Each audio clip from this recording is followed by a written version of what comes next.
गुणों के गान में वर्धमान महान दिन विचरे हमारे ध्यान। समय साथ परमागम की 31वीं गाथा पर चर्चा समाप्त हुई। अब 32वीं और 33वीं गाथा की चर्चा आरंभ करनी है। जिन 3 प्रकार के होते हैं, एक जितेंद्रिय जिन, एक जितमोह जिन और एक क्षीण मोह जिन।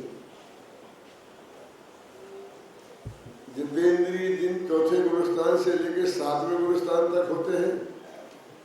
जितमोह जिन उपसम श्रेणी वाले होते हैं और क्षीण मोह जिन छपक श्रेणी वाले होते हैं। इस तरह चौथे गुणस्थान से लेकर 12वें गुणस्थान के जीवों को जिन नाम की संज्ञा है। चौथे से लेके 12वें तक वो सब जिन कहलाते हैं और फिर उनमें बर लगा दो, जिन बर, तो वे 13वें गुणस्थान वाले हो जाते हैं। जिन बर और फिर उसमें वृषभ लगा दो तो उसमें बता जब तीर्थंकर होते हैं तो उनके पहला नंबर है जिनका। तो जिन बर वृषभ छड़ा उसमें आता है दूरसंकर के मंगला का वृष आता जिनवर विस्मीर्ण एण गोविंद देविंद विंद बंदम आता। तो ये जिन संज्ञा 12वें गुणस्थान तक के जीवों की है। जितेंद्रिय जिन में दर्शन मोहिनी की जीतने की बात है और उपशांत मोह में और क्षीण मोह में चारित्र मोहिनी कर्म को जीतने की बात है। मतलब बस मोह कर्म को जीतना है, असली बात तो ये है। बाकी 7 कर्म की तो तरफ बात ही नहीं करते हैं, क्योंकि 7 कर्म की स्थिति तो ऐसी है कि वे तो समय पर अपने आप नष्ट हो जाने वाले हैं और उनके कारण जो भी होगा उसके कारण आगामी कर्म का बंध नहीं होगा। वे समझ लीजिए उनकी संतति यही समाप्त हो जाएगी, उनकी वंश परंपरा नहीं चलती है। जैसे 4 अघातिया कर्म है और अघातिया कर्मों के उदय में जो भी होना होगा अनुकूल प्रतिकूल संयोग मिल जाएंगे। बुरा काला शरीर मिल जाएगा नाम कर्म के उदय से, नीचे ऊंचे कुल में पैदा हो जाएंगे गोत्र कर्म के उदय से, समझे ना। लेकिन कोई काला है इसलिए उसे ज्यादा कर्म बनेंगे और कोई गोरा है तो उसे कम बनेंगे, ऐसा नहीं है। उससे जो परिणाम आया वो बाह्य संयोग में आता है और वो संयोग जैसे भी है वो एक जगह मिल गए और फिर समय पाकर के समाप्त हो जाएंगे। उनके कारण इस जीव को बंध नहीं होता। इसीलिए अनंत भगवान के 4 घातिया कर्म हैं, फिर भी उनके नाश के लिए वे कोई पुरुषार्थ नहीं करते। अपने आप काल पाकर आयु पूरी होती है और चले जाते हैं। और जिनकी आयु स्थिति कम ज्यादा होती है तो केवल समुद्र घात होता है, वो अलग बात है। अब जो घातिया कर्मों के उदय से जो संयोग मिले हैं उन संयोगों में एकत्व ममत्व कर्तृत्व और भोक्तृत्व ये करता है जीव दर्शन मोह के उदय में। जब उनमें एकत्व ममत्व किया ना तो उसमें अघातिया कर्म का उदय नहीं है। अघातिया कर्म से तुम्हें मिल गए, उनके मिलने के कारण ये नहीं होता है, इसमें दर्शन मोहिनी का उदय निमित्त है। जरा समझते इस बारीकी से। जो भी हमें अनुकूल प्रतिकूल संयोग मिल गए उन्हें अच्छे बुरे मानकर राग द्वेष करना, ये राग द्वेष करने में मोहिनी कर्म का उदय निमित्त बनता है, उन अघातिया कर्मों का उदय निमित्त नहीं बनता। अब इससे ज्यादा और क्या कहा जा सकता है कि चारों अघातिया कर्म बैठे रहते हैं बड़ी मजबूती से और ये आत्मा केवल ज्ञानी आनंद सुखी हो जाता है। अब समझ लो उनने क्या रोका। हम 8 ही कर्म एक साथ हम घूमते रहते हैं, लेकिन वे 4 मौजूद हैं और हम अनंत सुखी हो गए। तब हमें मालूम पड़ता है कि इनने तो हमारा अनंत सुख को रोका ही नहीं था, अनंत ज्ञान को रोका ही नहीं था। हमने जबरदस्ती शत्रुओं की फौज में इन्हें भर्ती कर दिया था। अब बाकी के जो 3 घातियां हैं मोहिनी को छोड़कर, उनके उदय में भी जो परिणाम जो होता है वो आत्मा में होता है। फल घातियों का उदय आत्मा में फलता है और अघातियों का उदय संयोग में फलता है। तो ज्ञानावरणी के उदय से क्या होगा मालूम आपको? ज्ञानावरणी के उदय से हम नहीं जानने रूप अज्ञान होगा। तो अज्ञान से बंद होता है कि नहीं होता है? तो समुद्रभद्राचार्य ने देवागम स्तोत्र में लिखा है, अज्ञानाते ध्रुवो बंधो ज्ञानान्त्यान्न केवली। यदि अज्ञान से बंध मानेंगे तो ज्ञेय तो अनंत है और किन्हीं न किन्हीं ज्ञेयों का अज्ञान तो छद्मस्त जीव को रहेगा ही। तो फिर आदमी केवली कैसे बनेगा? बंद होता रहेगा उससे। तो अज्ञान 2 तरह का होता है वास्तव में। एक तो औदिक अज्ञान जिसे बोलते हैं शास्त्रीय भाषा में, और एक छायोश्रमिक अज्ञान। तो औदिक अज्ञान बंध का कारण नहीं है और छायोश्रमिक अज्ञान बंध का कारण है। अब कोई कह देगा अज्ञान बंध का कारण है और कोई कह देगा कि बंध का कारण नहीं है, और आप कहेंगे भाई क्या है, पंडितों में पता ही नहीं चलता है, कोई कुछ कहता है कोई कुछ कहता है। तो एक ही पंडित एक समय कह देगा अज्ञान बंध का कारण है और दूसरी समय कह देगा अज्ञान बंध का कारण नहीं है। तो वो अज्ञान 2 है ना। अब 2 अज्ञान में अब सरल भाषा में आपको बताऊंगा क्या है जी। एक तो जानना नहीं ऐसा अज्ञान, और एक गलत जानना ऐसा अज्ञान। देखिए, हम यहाँ से जा रहे थे, चौराहे पर पहुंचे और हमें कोटा जाना है। हमने पूछा भी कोटा का रास्ता कौन सा है, तो एक आदमी ने कह दिया भैया मुझे पता नहीं है, किसी दूसरे से पूछो। तो उसे इस बात का कोई दंड मिलेगा? मिलना चाहिए। नहीं है पता तो नहीं है, लेकिन कोई है तो इधर को तो बता दे इधर चले जाओ, तो वो अपराधी है कि नहीं? अरे तुझे पता नहीं है तो नहीं बोल, बता हमें नहीं मालूम, तो वो कोई अपराध नहीं है। लेकिन गलत बताना अपराध है, और वो गलती होती है उसमें दर्शन मोह निमित्त होता है। समझे? जैसे देह है, आत्मा भी है, उन दोनों का संयोग भी है। लेकिन देह मैं हूं, देह मेरी है, देह का करता हूं भोगता हूं, ये जो है इसमें मिथ्यात्व नामक दर्शन मोहिनी कर्म का उदय निमित्त होता है, ऐसे अज्ञान में। और नहीं जानने रूप अज्ञान में ज्ञानावरणी कर्म का उदय निमित्त होता है। तो ज्ञानावरणी कर्म के उदय से जो अज्ञान होता है वो बंध का कारण नहीं है, तो वो भी बेकार हो गया, उसे कोई फर्क नहीं पड़ता है। ऐसी दर्शनावरणी की बात है, अंतरण की भी ऐसी बात है। अंतराय हो जाएगा, नहीं मिलेगी आपको चीज, झगड़ा खत्म। अब उसमें आप शांत परिणाम रहेंगे आपके, तो कोई बंध होने वाला नहीं है। सिर्फ बंध में निमित्त मोहिनी कर्म होता है, वो 2 प्रकार का है, दर्शन मोहिनी और चारित्र मोहिनी। तो दर्शन मोहिनी का अभाव होना माने मिथ्यात्व का अभाव होना, वो पहले प्रकार की निश्चय स्थिति है, और उसका नाम जितेंद्रिय जिन है। अब 2 नाम तो सार्थक लगते हैं, जित मोह जिन, क्योंकि मोह को जीता है, और क्षीण मोह जिन, ये 2 तो लगते हैं कि भाई ये सार्थक है। और इंद्रिय क्यों लिखा यहाँ पर? जित पहले में जितेंद्रिय क्यों कहा? वहां तो मोह लगा, यहाँ जित मिथ्यात्व लिखते, जित दर्शन मोह लिखते। लेकिन जैसा कि अपन पहले भूत विस्तार से चर्चा कर चुके हैं कि इसमें वो जो इंद्रियां हैं वो शरीर की प्रतिनिधि है, और बाकी सारे संयोगी भावों की प्रतिनिधि भी है ना इंद्रियों के विषयभूत पदार्थ में।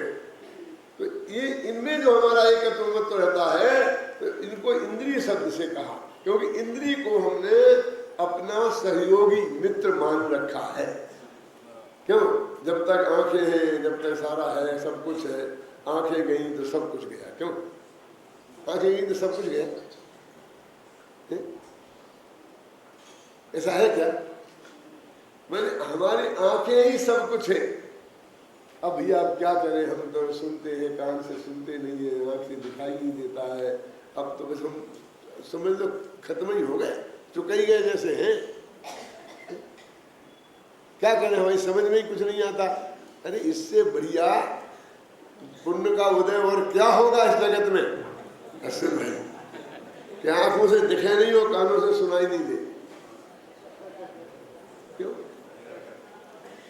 आंखों के साथ तो एक दफे ऐसा है कि हमें कोई चीज नहीं देखनी हो तो बंद कर सकते हैं, क्योंकि उस पर किवाड़ लगे हैं, समझे ना। अब कान का क्या करें? कान में तो कोई किवाड़ लगी व्यवस्था है नहीं, और जो आवाज आएगी चारों तरफ से वो कान में पड़ेगी और हम सुनने को बाध्य हैं। जो भी यहाँ गंध आएगी वहां नाक में जाएगी और हम सुनने को बाध्य है ना। तो वो कहते क्या करें, हमें पढ़ने बैठते हैं और चक्कर चक्कर चक्कर चक्कर सामने हमको कोई पढ़ने ही नहीं देता। शादी हो रही है, बाजे बज रहे हैं, धमाधम हो रहे हैं, बच्चे धमाधम कर रहे हैं, क्यों? अब क्या करें? अब सारे जगत को तो रोका नहीं जा सकता है। तो अपने ध्यान की अवस्था में क्या है कि सारा जगत में कुछ भी होता रहे और वे कुछ ना सुने, सब कुछ रहे और कुछ ना देखे, क्यों? कुछ ना सूंघे, कुछ ना चखे, कुछ ना छुए, तो आत्मा में उपयोग जाए तब ये बातें होए। तो जिनकी कानों से सुनाई नहीं देता है उन्हें ये कितनी बड़ी सुनता है,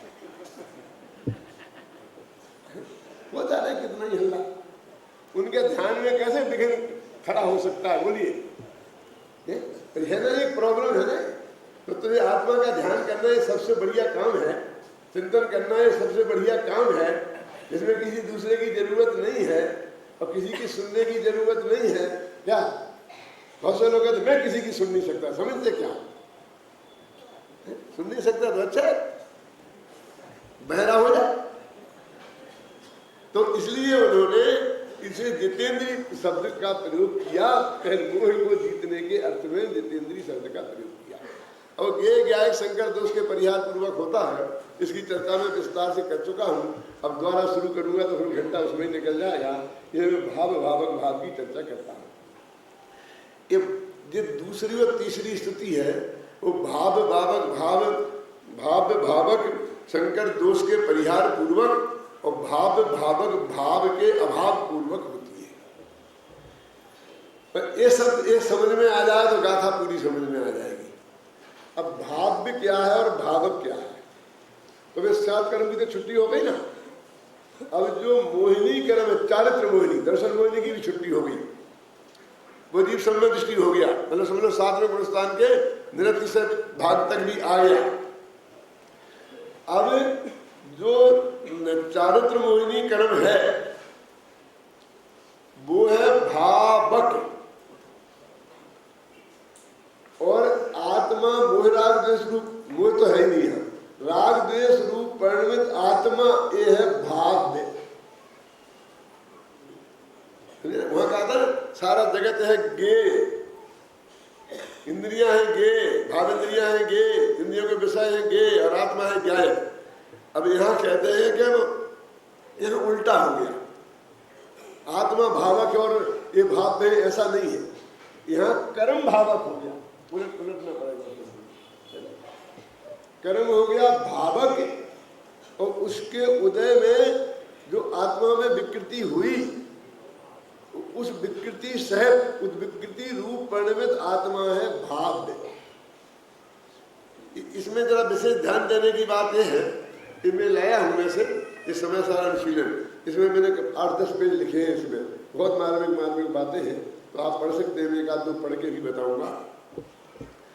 क्या देखिए, वो कहते हैं राग द्वेष भाव नहीं है, राग द्वेष तो भाव है। भाव और भाव का अंतर समझ में आ रहा मेरे उच्चारण से? एक तो बा अकेला और एक बा में या मिला है, भाव्य और भाव।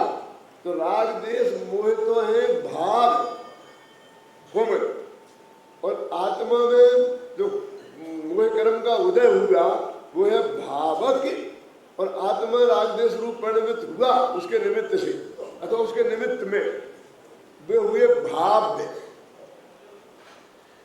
अब वो कर्म और आत्मा ये दोनों का मिक्सचर करके एक मानना, उसका नाम भाव भावक शंकर। और उसमें इसमें फिर एक फर्क है जगदीश भाई, तो ध्यान देने की बात। वहां तो क्या था गे गायक शंकर में कि ये थी जो चीजें उनको हमने गायक में शामिल कर लिया था, लेकिन अकेली मान्यता के स्तर पर वो बात थी। क्रिया के स्तर पर आप कुछ भी बोलते रहे तो चलता था, और यहाँ क्रिया के स्तर की बात है। यहाँ वो भाव मिटना चाहिए, तब वो जित हुए शांति। अंतर समझ में आया कि नहीं? क्या वहां तो वो मिटना जरूरी नहीं था, गेय गायक संबंध तो रहेगा, पर गेय गायक में संकर नहीं होना। क्या गेय गायक में संकर नहीं होना। और यहाँ क्या है कि वो जो आत्मा रागद्वेष रूप परिणमित हुआ, तो वो परिणमन हो तो होगा भावक संकर दोष, और वो परिणमन मिटे तो उसका नाम होगा भावक संकर दोष का परिहार। अब वो कैसा मिटे? कि टेम्परेरी मिटे, जिसे हम बोलते हैं युद्ध विराम हो। युद्ध विराम का अर्थ समझते हैं? तो आपने कश्मीर में युद्ध विराम हुआ, लेकिन कश्मीर से युद्ध विराम आप नहीं समझ सकते। तो मैं तो बताता हूँ कि अपने घर में दो बच्चे लड़ पड़े और एकदम गाली गलौज और फिर मारपीट हो गई, और एक आध खून करता हुआ किसी को खून निकल आया, ख्याल में ही ना। अब दोनों भिड़ रहे थे एक दूसरे में, इतने में माँ पिता कोई आया और एकदम उसने चिल्लाया चुप, तो एकदम दोनों अलग हो गए, 1 मिनट को अलग हो गए, घबरा के सो गए ना। और फिर थोड़ी देर बाद फिर भिड़ गए। तो वो जो उतने समय को अलग हुए वो एकदम, वो है युद्ध विराम। वास्तव में वो युद्ध विराम का मतलब है कि अभी आपने रोक दिया, हम रुक गए, लेकिन अभी आप फैसला नहीं करेंगे तो ये लड़ाई रुकने वाली नहीं। फिर लड़ाई दोबारा शुरू हो जाएगी, एक दफे में रुक जाएंगे, ख्याल में ना। वो अंतर्मूर्त का ही होता है। अभी 60 वर्ष का युद्ध विराम होता है क्या? कश्मीर में तो 60 वर्ष हो गए, तो 60 मिनट का भी नहीं होता है। क्यों? तो वो दर्शन चारित्र मोह का उपशम होना वो युद्ध विराम है, कि अंदर में पूरा के पूरा बैठा है वो कर्म, लेकिन उदय में आना और वो भाव तद्रूप परिणमित होना, राग द्वेष मोह रूप परिणमित होना बंद हो गया। इसलिए उसे कहा जित मोह जित। मोह को अभी जीता है, मोह को अभी मारा नहीं है। अभी जीता और मारे में क्या फर्क है? क्या अभी शत्रु को अपन ने जीत लिया और नाक फांस में बांध लिया? क्यों? अभी नहीं आएगा समय। पुराने नए जमाने से बात करते हैं कि ये जो आतंकवादी है ना, वो आतंकवादी को पकड़ के जेल में डाल दिया। एक तो एक पहला नंबर का कौन? जित मोह जिन वाले का, और एक को वहीं पर एनकाउंटर। अब समझ सके कि नहीं? ये पुलिस वाले गोली मार देते हैं ना, मार डाला, तो दोनों में क्या फर्क है? वो तो खत्म हो गया, और इसमें अभी वो जेल में है, कच्ची जेल में है, कब जेल से भाग जाएगा इसका भरोसा नहीं है। क्यों? और नहीं भागा तो केस चलेगा, वकील लोग छुड़ा सकते हैं। क्यों? और फिर कहाँ तक, फिर सुप्रीम कोर्ट तक भी जाए और वहां भी वो सजा कायम रह जाए, तो राष्ट्रपति के पास जाकर के कि मेरे को माफी दी जाए। माने उसके कितने चांस हैं द्वारा आकर के और आपके पास आतंक फैलाने के। क्यों? उसके साथी कोई जुर्माना भंग कर ले और उसे बदले में छुड़वा ले तुमसे। तो उपशम वाले मामले में ऐसा है कि उसे जिंदा रखा और तुमने बंद रखा, तो उपशम श्रेणी वाला वो बंद है, वो वैसा है। और छपक श्रेणी वाला एनकाउंटर में खत्म करता चला जाता है, एकदम चलाते खत्म करता चला जाता है। इन दोनों में फर्क है। तो एक को बोलते क्षीण मोह, वो बिल्कुल क्षीण हो गया, और एक उपशम मोह, मैंने वो शांत हो गया उपशम मोह अभी। तो ऐसा इन दोनों में फर्क है। देखो मैं जैसे ना 4 की 4 पंक्तियां आपको सुनाना चाहता हूं।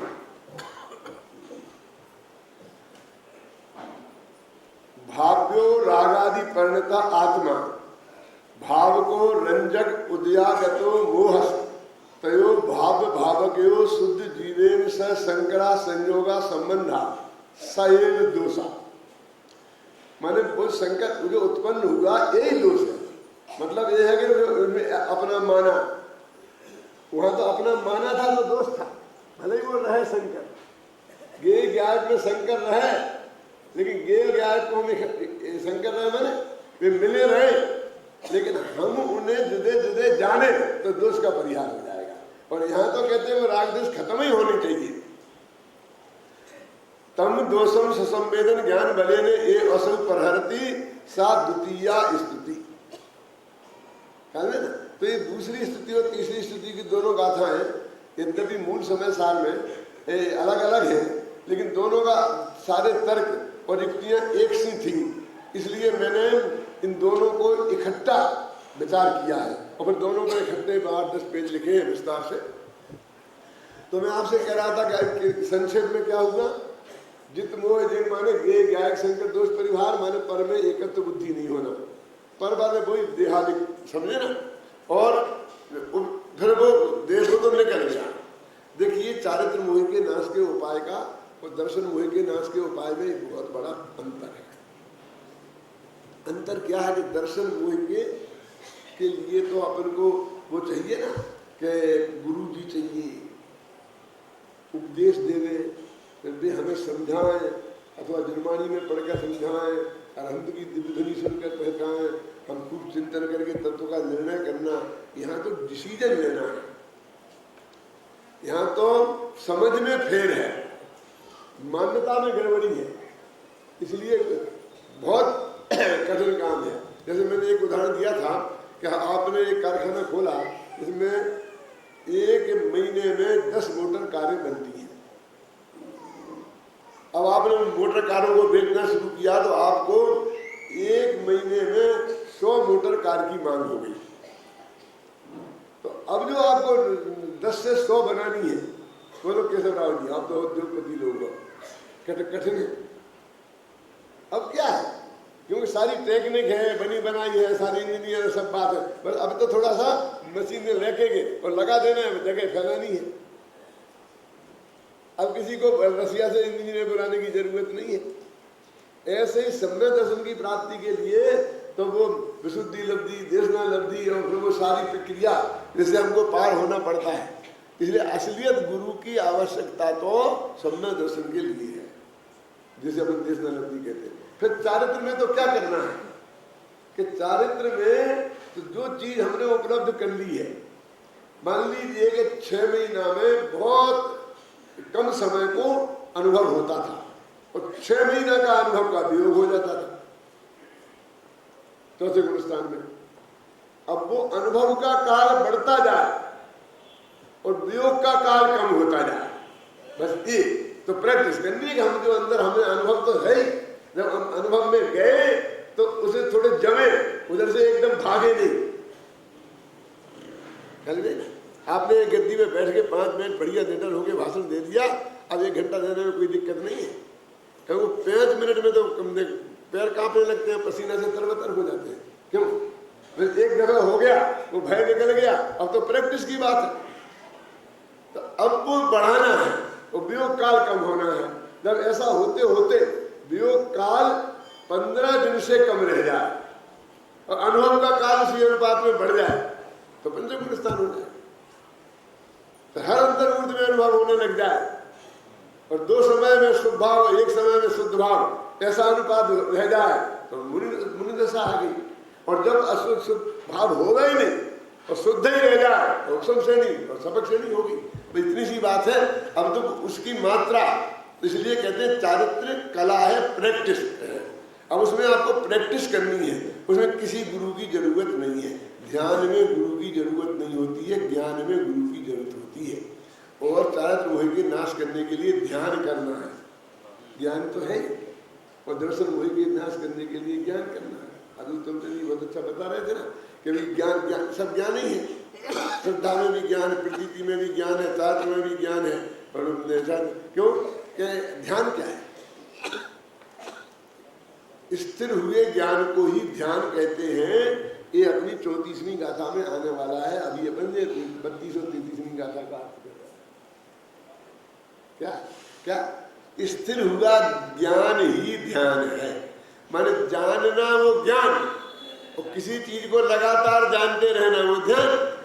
किसी चीज को क्या, हाँ देखिए शुक्र ध्यान नहीं, धर्म ध्यान नहीं, वो आत्मा को जानते रहने की बात है। और उसमें बहुत बहुत बारीकियां हैं। अभी हमने ध्यान के विषय में बहुत पढ़ा है। अन्ना जी ने सारा धवल से, श्लोक वार्तिक से, राज वार्तिक से, सर्वार सिद्धि से, और यहाँ से ध्यान के शुक्र ध्यान के बारे में जो जितनी सामग्री जहाँ मिलती है तो वो सब इकट्ठी की। और फिर जब मैं अमेरिका में गया तो मेरे साथ रख दी कि यहाँ तो आपको फुर्सत नहीं मिलती है, तो वहाँ आप देखना। तो मैं अमेरिका में उसे पूरी बहुत गहराई से उसका अध्ययन करके आया हूँ कि शुक्ल ध्यान का स्वरूप में। तो वो शुक्ल ध्यान की बात यहाँ नहीं कह रहा हूँ मैं आपसे। फर्क क्या है ध्यान में कि जब वो ध्यान पर से हटके अपने पे आएगा तो वो धर्म ध्यान शुक्ल ध्यान हो जाएगा। अब उसमें पर ज्ञान का ये बनता है कि नहीं बनता है, ये बातें जरा बारीक है, फिर कभी देखना। लेकिन अभी तो इतनी सी बात समझ लेना कि ध्यान करने में तो सब माहिर हैं। ध्यान के बिना तो एक कप चाय बनाना मुश्किल है, दूध उबल जाता है ना। ध्यान नहीं रखो तो रोटी जल जाती है। ध्यान नहीं रखो खाने में तो चबाते तो है कौर को, और चबने में आ जाती है जबान। तो कहते बातें मत करो, ध्यान से खाओ। खाना भी ध्यान से पड़ता है कि नहीं करना पड़ता है, बोलिए। और आप गाड़ियां चलाते हैं तो ध्यान पूर्वक चलाते हैं कि नहीं, कैसा राजी ध्यान दा दो आंख बंद करके, और वो ध्यान लगाते कि नहीं लगाते हैं, लगाना पड़ता है। तो ध्यान के बिना तो एक समय भी आत्मा नहीं रहता, वो साधु की पर्याय है। अब सवाल है कि ध्यान किसका, ऐसे ज्ञान के बिना भी एक समय नहीं रहता है कि ज्ञान गुण का परिणमन होगा, सात गुण का परिणमन होगा, कैसे रहेगा। लेकिन समस्या ये है कि ज्ञान किसका। तो कहते कितना ज्ञान का विस्तार हो गया, कंप्यूटर साइंस फलाना ज्ञान, इतना ज्ञान इतना ज्ञान। एक ज्ञान का विस्तार हुआ है क्या, अज्ञान का विस्तार हुआ है? क्यों? अपन तो कहते हैं आत्मज्ञान ही ज्ञान है से सभी अज्ञान। इस न्याय से तो अज्ञान का विस्तार हुआ है ना, कि ज्ञान का विस्तार हुआ। बताओ यदि ये परिभाषा सही है तो ऐसे ध्यान की क्या कमी है? ध्यान तो सब करते ही हैं, आत्म ध्यान की बात है, और उसे हम ध्यान को ध्यान नहीं कहते। नहीं तो आत्म ध्यान और रौद्र ध्यान ये तो निरंतर 24 घंटा ये सब जीवों के तो लगे ही रहे। क्यों कि साहब आप बैठो, नाक को देखो, ये देखो, ध्यान अपने शरीर का ध्यान रखो। तो शरीर के ध्यान ये तो हमारी समस्या है भैया कि 24 घंटा शरीर को अपना मानकर उसके ध्यान में लग रहे हैं। अब तुम शरीर का ध्यान करना सिखाते हो, नाक को देखना सिखाते हो। ये नाक के चक्कर में तो संसार में पड़े हुए हैं। क्यों है कि नहीं? बोलिए, नाक का सवाल है, बात कुछ नहीं है। वो मेरे से कहते मैं 10,000 की जगह 25,000 दे देता। अब सवाल बात का नाक का सवाल है। ये आदमियों की नाक नहीं होती तो शायद संसार इतना बुरा नहीं होता। अब फिर तुम नाक का दर्शन कराते हो। अरे देह दर्शन नहीं, देह में जो आत्मा का दर्शन करना है वो सब में दर्शन है। देह को नहीं जानना है, आत्मा को जानना है, वो सब में ज्ञान है। और आत्मा में ही जमना रमना है, वो सब में चारित्र है। मेरे कहने का मतलब समस्या जमने रमने की नहीं है, जानने की भी नहीं है। मुझे एक बात बहुत मारने की याद आती है कि अपन ने कितने ज्ञान की कितनी बर्बादी की है, इसकी कल्पना अपन को नहीं है। एक दफे कल्पना हो ना तो रोंगटे खड़े हो जाए। अपने जैसे कि एक उदाहरण देता हूं मैं कि बाप ने बेटे को 100 रुपया दिए और उससे कहा कि तुझको जिसमें खर्चा करना हो कर देना। समझे ना? तो एक लगा तो जाता है चॉकलेट खरीद के खा लेता है, दूसरा सिनेमा चला जाता है। क्यों है ना? एक आती है वो चिमटा की कहानी आती है दादा, आमिर का चिमटा। आमिर का चिमटा आप लोग नहीं जानते, हमारे विद्यार्थी जानते हैं। कहानी का नाम ईद का। कहानी का नाम है। क्या मतलब कि उस आज बच्चे को पैसे नहीं रहते थे, तो उसको कहीं से ऐसे पैसे मिल गए कि उसको अपने मन की चीज खरीदना है, तो मारे बाजार में गया। बाजार में मारने दादी ने भेजा, तो पूरे बाजार में चक्कर काटते काटते, अब जो होंगे 10-20 पैसे उस जमाने में, तो उसने क्या खरीदा, एक चिमटा खरीदा। कोई खाने की नहीं चीज खरीदी, ये नहीं खरीदी, ये नहीं खरीदी, ये नहीं खरीदी, और वो घर आया तो माँ ने कहा क्या खरीदा, कहीं चिमटा। अगर तेरे को जिंदगी में एक दफा पैसा मिले अपने मन की चीज खरीद लेते, तो चिमटा खरीदा कि मैंने अपने मन की खरीदी ना। कि क्या करेगा इस चिमटा का, कि मैं रोजाना तुम्हें देखता था कि रोटी बनाती थी तो रोटी को नीचे सेकती थी तो तुम्हारा हाथ जल जाता था और तुम ऐसे करके बदलती थी। तो मैंने कहा एक चिमटा यदि हमारे घर में होता तो मम्मी के हाथ नहीं जलते। तो बहुत दिनों से मेरी ये तमन्ना थी कि मेरे को चुवन्नी मिल जाए तो मैं चिमटा लाऊंगा। और माँ की क्या हालत हुई होगी। अब मैं जिनवाणी माता की बात करता हूं। वही बात कि अपने पास जितना ज्ञान है वो आत्मा के कल्याण के लिए पर्याप्त है, ये जिनवाणी कहती है। फिर समृद्धि है ना, कितना सैनी पंचेंद्री का ज्ञान है। तो अब वो जो 100 रुपया है वो सिनेमा भी देख सकता है, कुछ भी खा पी सकता है, कुछ भी कर सकता है, और वो चाहे तो इतनी मोटी गड्डी यहाँ की समय सार मोक्ष महा प्रकाशक और प्रवचनसार सब ले जा सकता है। 100 रुपये में सब मिल जाएगी। क्यों ले जा सकता है, नहीं ले जा सकता है। तो अब ऐसे ही लगाओ कि जैसे वो 100 रुपया का जो उसने पान खा के थूक दिया, सिनेमा देख के बर्बाद कर दिया, उन 100 रुपयों से वो समय सार और मोक्ष मार्ग प्रकाशक जैसे ग्रंथ खरीद सकता था जिनका गुरुदेव का जीवन जिनने बदल दिया। तो कितनी कीमती वो 100 रुपया कितने कीमती है, मतलब इस अर्थ में कीमती नहीं है, इस अर्थ में है कि उनसे कितनी बढ़िया चीज उसे मिल सकती है। तो जिस ज्ञान से आपको आत्मा का अनुभव हो सकता था, ऐसा ज्ञान आपके पास सबके पास अभी मौजूद है। और उसे कितनी निर्दयता से हम सुबह उठ के अखबार के देखने में, इससे करने में, उसे देखने में कहाँ कहाँ बर्बाद करते हैं। मैं क्या बताऊं, अपना अपना देख लो, सुबह से सोच लो। एक एक क्षण कितनी बर्बादी हम करते हैं उस ज्ञान की। और इतना कितना ज्ञान बर्बाद किया रजनी भाई आज तक। जब जब सैनी पंचेंद्री हुए तब तक उस ज्ञान से आत्मा समझा जा सकता था, और तब से आत्मा नहीं समझ के और विषयों में उस ज्ञान को लगा दिया, और वो परले कुछ भी होता नहीं। कुछ इतना निरर्थक इसलिए गया कि उसमें कुछ कर ही नहीं सकते, उसमें लगा दिया जिसमें कुछ कर नहीं सकते, जिसमें कुछ होता नहीं हमारे लिए। तब लोगों को बहुत घबराहट होती है कि तो अरबों करोड़ों रुपयों में गिनो तो कितना होगा, बोलो कितना ज्ञान हमने बेदर्दी से बर्बाद किया है। कुछ आंख में आंसू आने लायक बात है कि नहीं है दुलीचंद? कितनी बर्बादी की है, बाप दादों की कमाई की नहीं, अपनी कमाई की। तो जब वो रोने लग गया एकदम, तो हमने कहा चिंता करने की बात बिल्कुल नहीं है बेटा, जो बर्बाद हो गया वो हो गया, सुनना। लेकिन अभी भी प्रति समय तेरे ज्ञान गुण में से वो ज्ञान पर्याय फल पैदा हो रही है कि जिससे आत्मा समझा जा सकता है। मन आत्मा समझने लायक वो चीज संपत्ति अभी भी बची है। तू भूखों नहीं मरेगा, कितना लुट गया हो, कितना ही लुट गया हो, लेकिन अभी इतना नहीं लुटा है। कितना कि जिस काम को करने के लिए हम इस ज्ञान का उपयोग कर सकते थे, क्या वो कितना ही चला गया। अपन कहते हैं ना कि 10 गाड़ियां थी तो 9 गाड़ियां चली गई, 10 मकान थे 9 मकान बिक गए, समझे ना। और सब घर में से नोट त्योड़ी में से निकल गए, गहने निकल गए, ये निकल गए। लेकिन अभी भी गवर्नमेंट का कब्जा हो गया सारी संपत्ति पे, फिर भी गवर्नमेंट आपको इतना देती है कि एक कमरे में मकान में आप रहो, एक आपकी गाड़ी हो, उसे कोई टच नहीं करेगा, खाने पीने के लिए फ्री बस भी देती है ना, करती क्या नहीं व्यवस्था।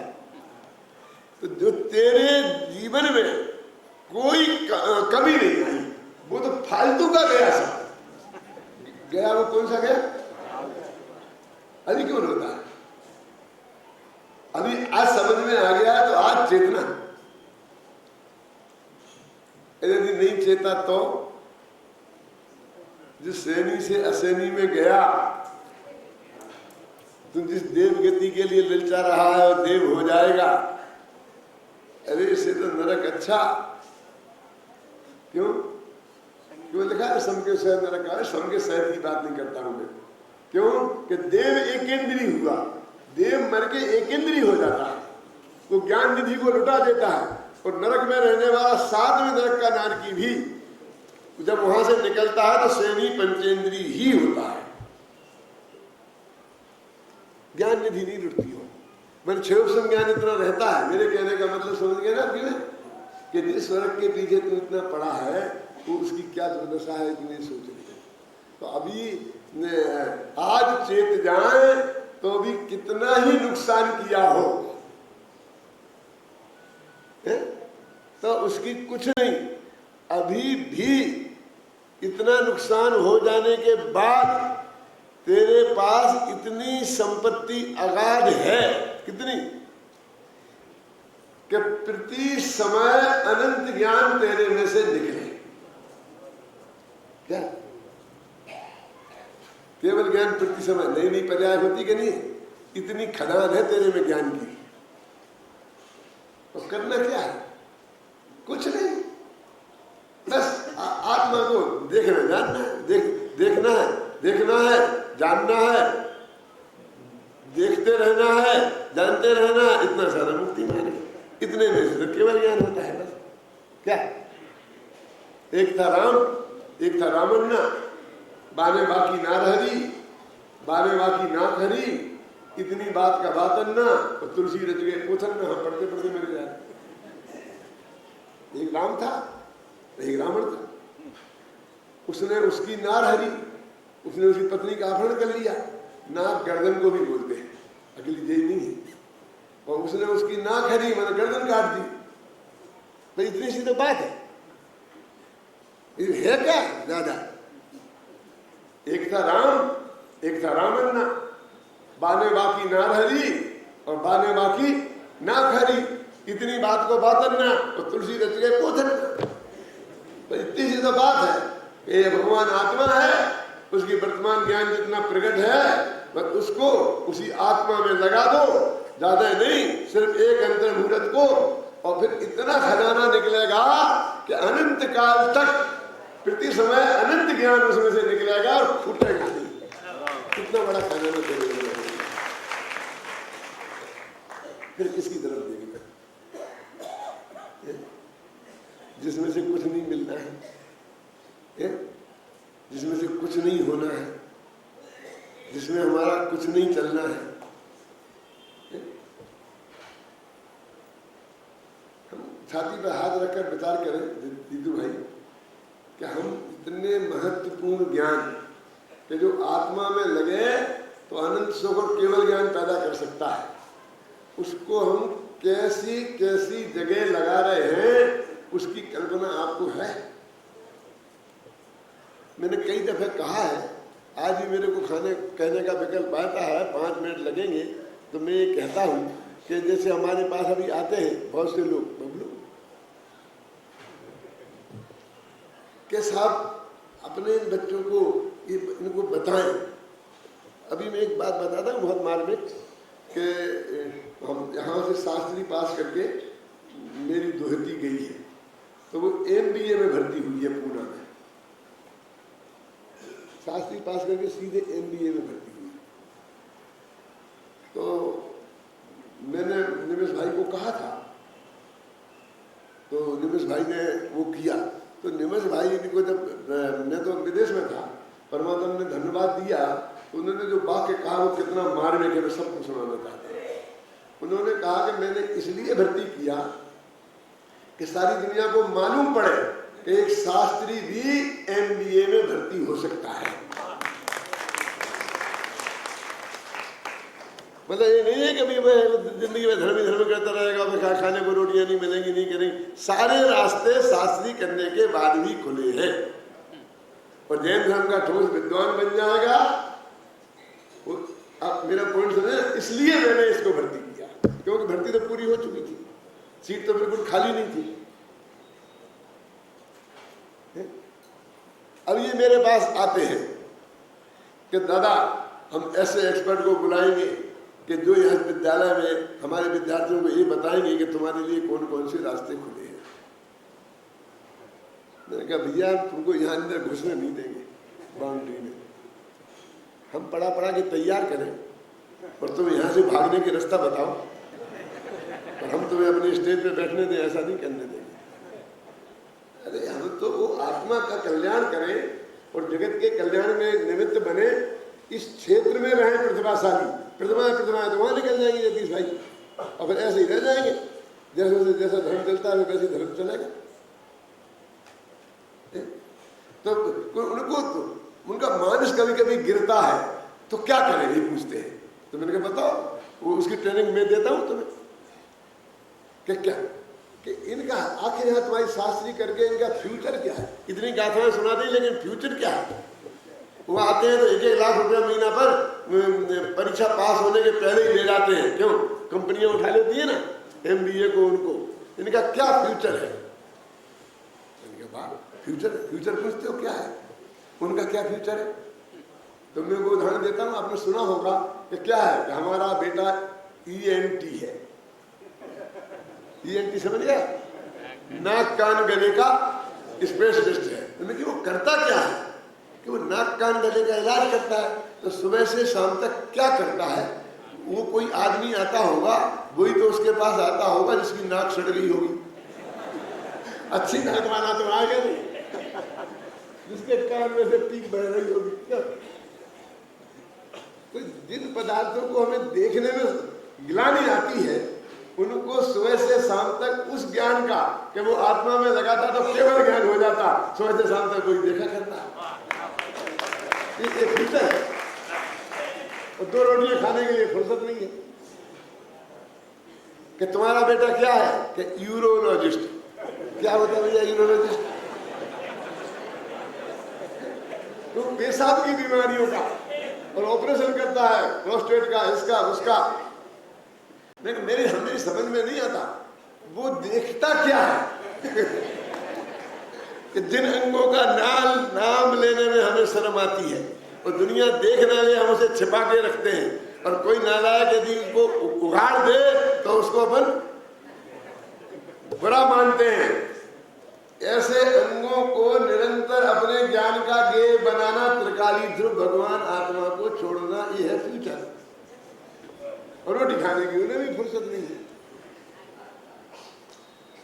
कि तुम्हारा बेटा क्या है कि वो हमारा बेटा तो वो पैथोलॉजिस्ट है। क्या है? वो खून की जांच, मल की जांच, मूत्र की जांच, ये सारी जांचें होती है ना, खोल लेते ना। तो वो क्या करता है कि लेटरिन की जांच करता है। पेशाब तो रोज दूसरे की लेटरिन तो दूरबीन से देखते रहता है। हम समय साल की गाथा देखते रहते हैं। तो तुम हमें उपदेश देते हो, उनसे कुछ नहीं कहते। हम सुबह से शाम तक रात में क्यों सैलन भाई वे फ्यूचर वाले हो गए, और हमारा तो फ्यूचर सब खत्म ही है। तो क्या हुआ कि वो उस ज्ञान की किस तरह बर्बादी करते हैं। अब देखो, भूखों ने हमारे पंडित भी नहीं मर जाएंगे। वे भी 2 रोटियां खाते हैं, सोने चांदी की नहीं खाते होंगे। क्यों? ये भी कोई भूखों मरने वाले नहीं है। और परिग्रह जोड़ने की बात कहो तो वो अभी क्या प्रदीप जी ने कहा था, किसने कहा भगवान परिग्रह से कैसा ऐसा, कि तुम्हें ने बताई थी तुम्हारी क्लास में चल रही थी ना। क्या है वो सारा पाप सामग्री तो जो है ना, पाप परिग्रह पाप है कि नहीं अहमद भाई? तो क्या करे नहीं, हमारा लड़का तो इंजीनियर है, बड़े बड़े बांध बनाता है। कैसे? वो भाखड़ा नांगल जैसे। अरे इतना बड़ा इंजीनियर है। माने सारी जिंदगी का वनवास। बांध कहाँ बनेगा? नगर में कि जंगल में? बिल्कुल बियाबान जंगल में कोई रहने वाला आदमी नहीं होगा, कुछ नहीं होगा। वहाँ इंजीनियर साहब को रहना पड़ेगा, उनके लिए बढ़िया बंगला बना देंगे, लेकिन बिजली नहीं होगी, नल नहीं होगा, पानी नहीं होगा, सब्जी नहीं मिलेगी, क्यों? मंदिर नहीं होगा, दर्शन नहीं होगा, प्रवचन नहीं मिलेगा। और वहाँ पर जब वो बांध बनाएंगे तो नगर बस जाएगा, बढ़िया से बढ़िया नगर बस जाते ना, लेकिन वो नगर में उनको नहीं रह पाएंगे, फिर वे दूसरी जगह बांध बनाने जाएंगे तो फिर देंगे सारी जिंदगी। एक दफे जंगल में चला जाता तो मोक्ष हो जाता, ये सारी जिंदगी जंगल में रहा सब कुछ नहीं, ये फ्यूचर है। और हमारे बच्चों को क्या फ्यूचर है? भरी सभा में हजारों लोग नीचे बैठे होंगे, तब वो गद्दी पर बैठेगा और सबको समझाएगा। क्यों बोलो, किस गद्दी पर बैठेगा? कि जिस गद्दी पर बैठने के लिए इन सेठियों को लाखों रुपए खर्च करना पड़ते हैं और जतिन भाई के थाली में हाथ डालना पड़ता है 5 मिनट के बैठने के लिए। क्यों? हम घंटों बैठे रहते, 1 पैसा दिए थे। बोलो, है कोई फ्यूचर के? है कि नहीं है?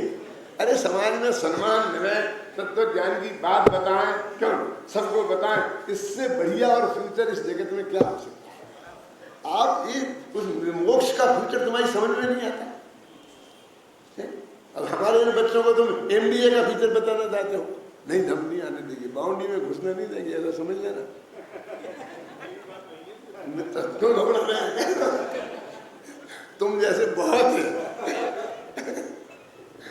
और भी मेरे पास आए, क्या मेरा प्रस्ताव, मैंने कहा तुम क्या समझाना चाहते हो हमको? तो हम तो रोक तो किसी को रहे ही नहीं है, जो जाए जहां जाते ही है, लेकिन फिर भी हम तो ये समझाएंगे कि तुम्हें सचमुच इस भव को भी सुखी बनाना है लौकिक दृष्टि से, और आगामी अनंत भवों का अभाव करना है, तो उसका फ्यूचर इसमें ही देखो, एक कुंद कुंदाचारी वगैरह के ग्रंथों में ही देखो। मैं तो खुद वहां पढ़ाता था, मैं कालिदास को, सूरदास को, तुलसीदास को पढ़ाता था। मेरे जब मैं यहाँ आया छोटे साल की सर्विस, तो मेरे बहुत लोगों ने बहुत विरोध किया। मैं किसी के नाम नहीं बताऊँ विरोध करने वालों का, लेकिन बहुत विरोध किया कि आप बहुत बड़ी गलती कर रहे हैं। मैंने बोले नहीं, मैं क्यों समझते नहीं हो, मेरी सारी जिंदगी ये शकुंतला की कमर नापते निकल जाए मेरे कुछ नहीं। अमृतचंद को पढ़ूंगा ना, अमृतचंद पढ़ाऊंगा ना, मैं क्यों शकुंतल के पीछे पड़ा रहूं? तो भाई साहब को मैंने लिखा है विदिशा से चिट्ठी कि सब लोग मना कर रहे हैं, मेरा जाने का पक्का विचार हो रहा है, अभी क्या करें? तो इनने कहा कि मेरी समझ में नहीं आ रहा कि पंडित हुकुमचंद का पत्र है, जिसके क्रमबद्ध पर्याय की जिसकी अटूट शिष्टा है, वो आगे इधर जाएगी तो कितने नए नए संपर्क होंगे, उधर जाएगा तो कितने संपर्क होंगे? बोलिए आप, आज हमारा आपका समागम हो रहा, यदि उधर गए होते तो होता। तो वो सब नक्की है, अनंतर पूर्व समवर्ती पर्यायों का सिलसिला कितने समय से कैसा क्या नक्की है, क्यों जिस टाइप का। तो इसमें क्या ज्यादा सोचना, क्या इसमें क्या ज्यादा सोचना कि नहीं वो गवर्नमेंट सर्विस परमानेंट होती है। परमानेंट क्या होती है? सर्विस माने गुलामी, परमानेंट गुलामी की गारंटी होती है हमारे। और मैंने कहा कि हमारी गारंटी है, हमारे जीवन की गारंटी है क्या? क्यों? तो जीवन की गारंटी नहीं है तो किसकी कौन सी गारंटी रखना? मेरे कहने का मतलब ये है कि ये जो जनन भगवान का मार्ग है, जो महान पुण्य के योग से, पूज्य गुरुदेव श्री के प्रताप से हम सबको मिल गया है। वास्तव में जितनी अद्भुत निधि मिली है उसकी हमें कीमत नहीं है, उसका हमें अंदाजा नहीं है। जिन लोगों को ये चीज नहीं मिली और उनकी तुलना में आप देखोगे तब उसका अंदाजा आपको लगेगा। तो इस निधि को पाकर हमें अपने जीवन को सार्थक करना चाहिए और अपने उपयोग को सारी जगह से समेट कर। मैं तो अमेरिका में एक बात कही थी 1 मिनट की है कि आज जितने लोग यहाँ बैठे हैं वो आप पे भी उतर सकती है। एक भी आदमी ऐसा नहीं है कि जो आज से ही पूरा काम बंद कर दे नहीं पा तो भूखों मर जाएगा, उनके बाल बच्चे भूखों मर जाएंगे। सब ऐसे बैठे हैं कि 7-7 पीढ़ी का इंतजाम है, फिर भी अंतिम समय तक क्यों समागम का ये फल है भाई। ये मेरा जीतू भाई आया ना सोनगढ़ से, इसने मालूम कैसे आया है ये, आपसे मिला कि नहीं? क्यों जीतू भाई ने बताया कि नहीं? जतीश भाई से मिले कि नहीं मिले? जीतू भाई के 2 लड़के शादीशुदा, सारा धंधा बंद कर दिया। भविष्य में कोई पर हमको नहीं चाहिए, वो क्या पीढ़ी पीढ़ी आगे नहीं बढ़ानी है, इस संकल्प के साथ और सब काम बंद करके 24 घंटे यही इसमें लगाने का, आत्म कल्याण में लगाने के संकल्प से आया है। और कह रहा है कि लड़के को लेके आया है, वो लड़का कहता मुझे यहाँ से जाना ही नहीं है, मेरे में मकान किराए का लिवा दो तो मैं यहीं रहूँगा। कल मेरे पास खबर आई है कि मकान लिवा दो, किराया सा मिल जाए तो मैं यहीं रहूँगा और मैं यहाँ कम से कम 5 साल यहाँ पढ़ना चाहता। सचमुच अनुकरणीय बात है। देखो मैं बहुत कंजूस आदमी हूँ, मैं ऐसे आसानी से किसी की प्रशंसा नहीं करता, अब मैं समझ नहीं ना आपकी में, लेकिन जब कोई बात हृदय को छू जाती है तो सबको प्रेरणा की दृष्टि से वो बात मैं आपसे कहता हूँ कि भाई अपने जीवन को सार्थक करना है तो कोई ऐसा रास्ता अपनाए कि हमारे मनुष्य का एक एक क्षण जो हमारे ज्ञान की बर्बादी हो रही है वो आबाद हो सके।